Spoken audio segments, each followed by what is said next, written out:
Good morning dear students of class 7।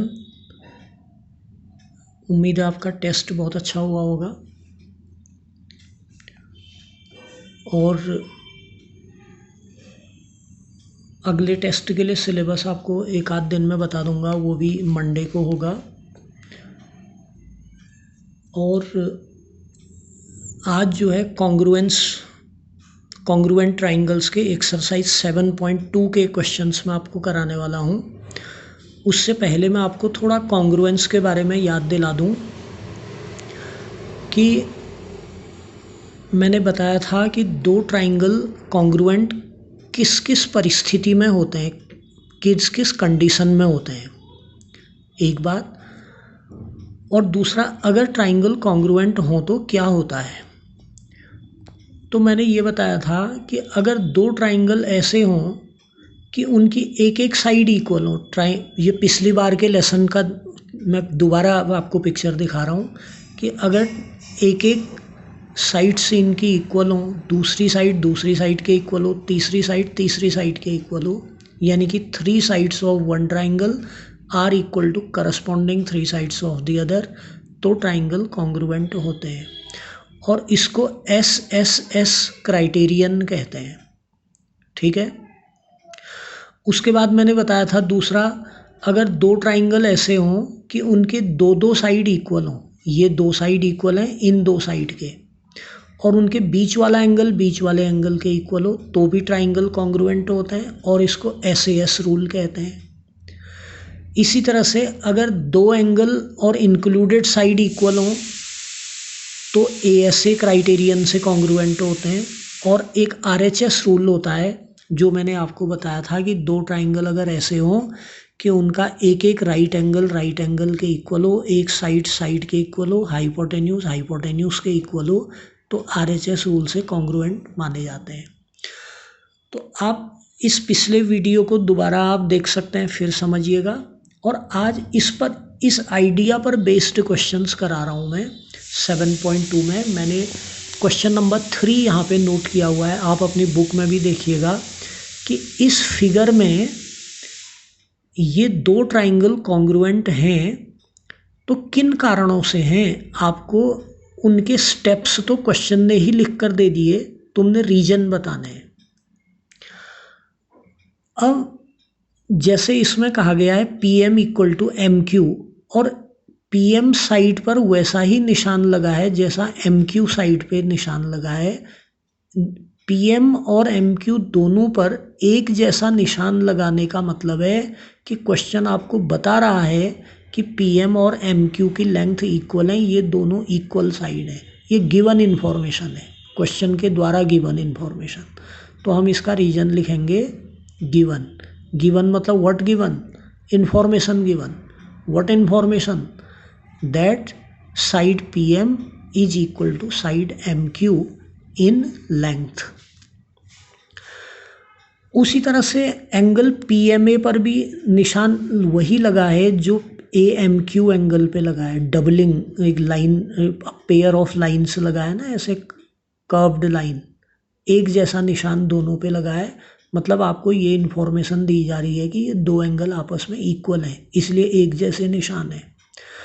तो angle PMA equal to QMA, इसका भी reason है गिवन।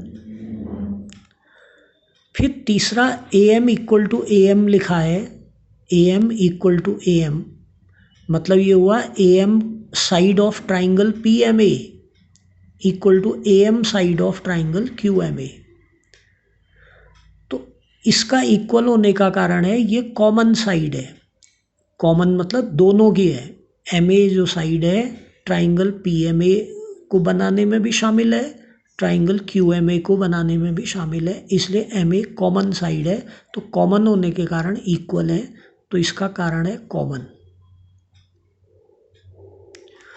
और फिर चौथा लिखा, triangle AMP is congruent to triangle AMQ। ये दो ट्राइंगल क्यों कॉन्ग्रुएंट है, कारण बताना है। तो इसलिए कॉन्ग्रुएंट है कि पहले ट्राइंगल AMP की दो साइड, वो कौन दो साइड है, मेरी पेन की टिप चल रही है उसमें, ये दो साइड इक्वल हैं दूसरे ट्राइंगल AMQ की दो साइड के। ठीक है। दो दो साइड इक्वल हैं, ये दो साइड इन दो साइड के इक्वल, और जो दो साइड जिन दो साइड के इक्वल है उनके बीच वाला एंगल बीच वाले एंगल के इक्वल है, तो SAS रूल से कॉन्ग्रुएंट है। SAS रूल कह लो या क्राइटेरियन कह लो, क्राइटेरियन का बहुवचन क्राइटेरिया होता है। 4 क्राइटेरिया हैं कॉन्ग्रुएंस के, ठीक है। तो ये SAS क्राइटेरियन से कॉन्ग्रुएंट है। तो इस क्वेश्चन 3 में जब आप कॉपी में करोगे आप ऐसे ही डायग्राम बनाओगे, स्टेप्स लिखोगे, बगल में रीजन लिखोगे। क्वेश्चन 4 आप बुक से देखिएगा, उसमें 2 ट्राइंगल ABC और PQR के बारे में पूछा है, क्या ये कॉन्ग्रुएंट होंगे अगर इनके एंगल इक्वल हैं। तो सिर्फ एंगल इक्वल हैं, एंगल A इक्वल है एंगल P के 30 डिग्री है शायद, एंगल B और एंगल Q इक्वल हैं, दोनों 40-40। इसी तरह से एंगल C और एंगल R इक्वल हैं। लेकिन सिर्फ एंगल्स के इक्वल होने से कॉन्ग्रुएंट नहीं होते, तो आप इसका आंसर लिखोगे कि angle is not a congruent criterion, इसलिए क्वेश्चन 4 में हम कहेंगे ट्राइंगल कॉन्ग्रुएंट नहीं है। अब क्वेश्चन 5 में ये 2 ट्राइंगल दे रखे हैं, अब इनमें जिसमें एक जैसे निशान लगे हैं का मतलब है क्वेश्चन बता रहा है वो इक्वल है। जैसे AT साइड पर ये निशान लगा है और NO साइड पर भी वही निशान लगा है, का मतलब क्वेश्चन आपको बता रहा है कि ON इक्वल है AT के, ठीक है। उसी तरह से AR साइड इक्वल बताई जा रही है OW के। उसके अलावा आपको बताया जा रहा है एंगल A इक्वल है एंगल O के, उस पर एक जैसा निशान है। अब देखिए ये 2 साइड ART ट्राइंगल की, RAT ट्राइंगल की, ये 2 साइड जिन पे पेन की टिप चला रहा हूँ, ये इक्वल है NOW की इन 2 साइड के, और बीच वाला एंगल इक्वल है बीच वाले एंगल के, तो इसलिए कॉन्ग्रुएंट है SAS क्राइटेरियन से। अब आपने नाम लिखना है कि RAT congruent to which triangle, ठीक है। तो यहाँ पे R फर्स्ट प्लेस पे आया है जो कि AT साइड के ऑपोजिट है, तो वहाँ ON साइड के ऑपोजिट W फर्स्ट प्लेस पे आएगा। ऐसा होता है नाम लिखने में, इक्वल साइड के, इक्वल साइड पे मेरी पेन की टिप चल रही, ये 2 इक्वल साइड है, इनके ऑपोजिट वर्टेक्स, जैसे AT का ऑपोजिट वर्टेक्स R और ON का opposite vertex W same place पे होंगे। सेम प्लेस मतलब ये फर्स्ट प्लेस पे है R, तो W फर्स्ट प्लेस पे होगा। A सेकंड प्लेस पे है और एंगल A के इक्वल है एंगल O, तो O सेकंड प्लेस पे होगा, और फिर तीसरे प्लेस पे जो बच गया ये। इसमें 2 बातें सीखनी है आपने कि जो 2 साइड इक्वल होती हैं उनके ऑपोजिट वर्टेक्स सेम प्लेस पे होंगे, यानी कि फर्स्ट प्लेस इक्वल साइड हैं AT और NO, इनके ऑपोजिट वर्टेक्स हैं R और W। अगर R फर्स्ट प्लेस पे है तो W को भी फर्स्ट प्लेस पे ही लिखना पड़ेगा। इक्वल साइड के ऑपोजिट वर्टेक्स सेम प्लेस पर होंगे। और एंगल्स के बारे में ऐसा होता है, जो एंगल इक्वल होते हैं उनके वर्टेक्स सेम प्लेस पर होंगे। जैसे एंगल A और एंगल O इक्वल हैं, तो अगर A सेकंड प्लेस पे है तो O भी सेकंड प्लेस पे ही होगा। इस तरह से नाम RAT कॉन्ग्रुएंट WON होगा। अगर कोई बच्चा इसको NOW लिख देगा गलत होगा, कोई NONW लिख देगा गलत होगा, यही लिखना पड़ेगा। हाँ, अगर इधर आप बदल दे नाम, अगर एक बच्चा इसको ट्राइंगल ATR कर दे, यानी कि वो R को पीछे डाल दे, तो उसको W को भी पीछे डालना पड़ेगा, कॉन्ग्रुएंट टू ट्राइंगल ONW हो जाएगा। फिर उसी तरह से मान लो इधर आप T को पहले प्लेस पे ले आते हैं बीच में से उठा के, तो यहाँ N को उठा के पहले प्लेस पे लाना पड़ेगा।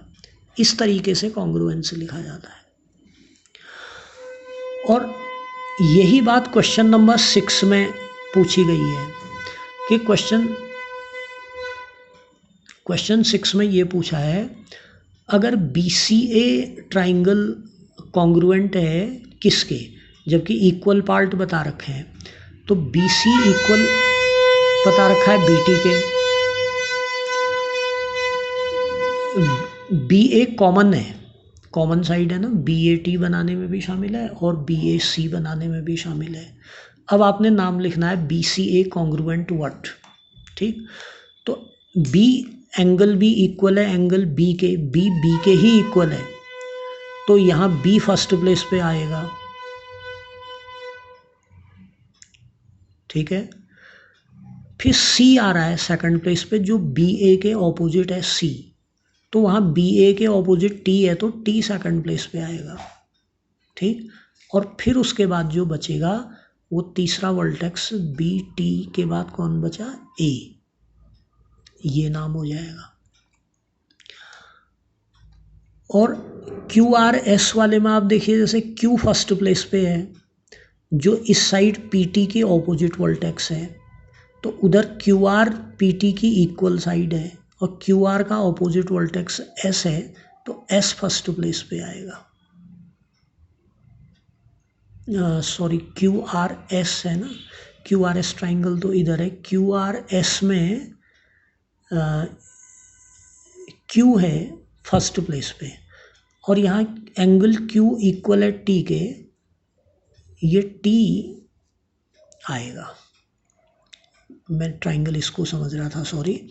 क्यू आर एस ट्राइंगल में एंगल क्यू और एंगल टी इक्वल है, अगर क्यू फर्स्ट प्लेस पे आ गया तो टी फर्स्ट प्लेस पे आना पड़ेगा, क्योंकि इक्वल एंगल वाले वर्टेक्स सेम प्लेस पे होंगे। अब आर, क्यू आर एस का आर जो है सेकंड प्लेस पे है, आर का एंगल पता नहीं है, आर की opposite side Q S side के ऑपोजिट आर है, और क्यू एस की इक्वल साइड इधर है टी क्यू, और टी क्यू का ऑपोजिट वर्टेक्स कौन है, पी, तो पी सेकंड प्लेस पे होगा। आर और पी सेकंड प्लेस पे है, सेम प्लेस पे, क्योंकि आर क्यू एस साइड के ऑपोजिट है और क्यू एस की इक्वल साइड क्यू टी है, तो ये इक्वल साइड है, ये दो जिन पे पेन की टिप चल रही, क्यू एस और क्यू टी इक्वल साइड है, तो क्यू एस का ऑपोजिट वर्टेक्स आर और क्यू टी का opposite vertex P same place पर होंगे।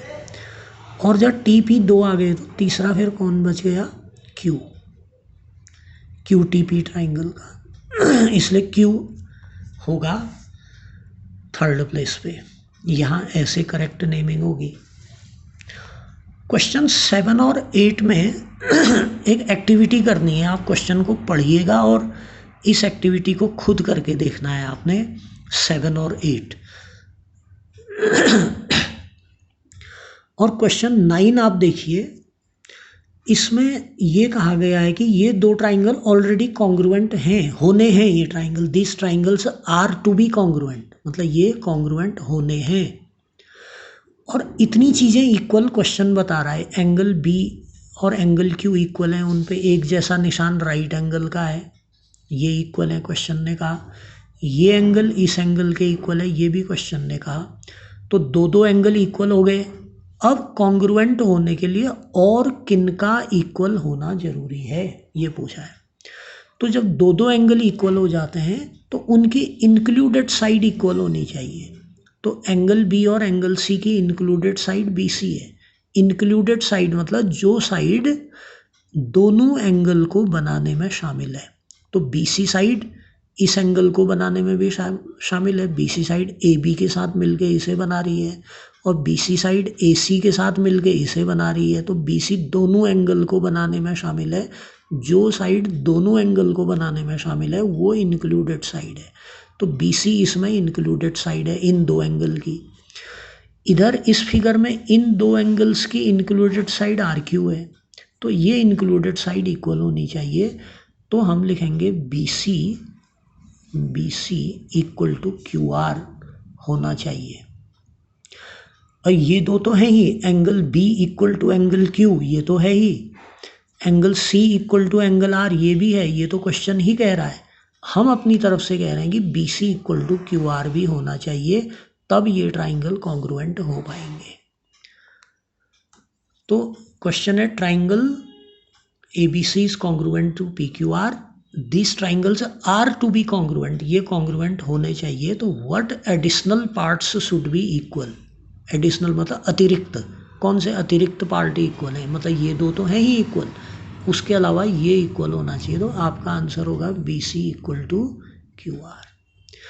तो ये आपका कॉन्ग्रुएंट ट्राइंगल चैप्टर इसमें ख़त्म हो गया। इन क्वेश्चंस को आप कीजिएगा और परसों फिर मैं आपको टेस्ट की तैयारी कराऊंगा, ठीक है। आज आपका पेरेंट मीटिंग में उसमें भी कुछ बात होगी। Thank you very much.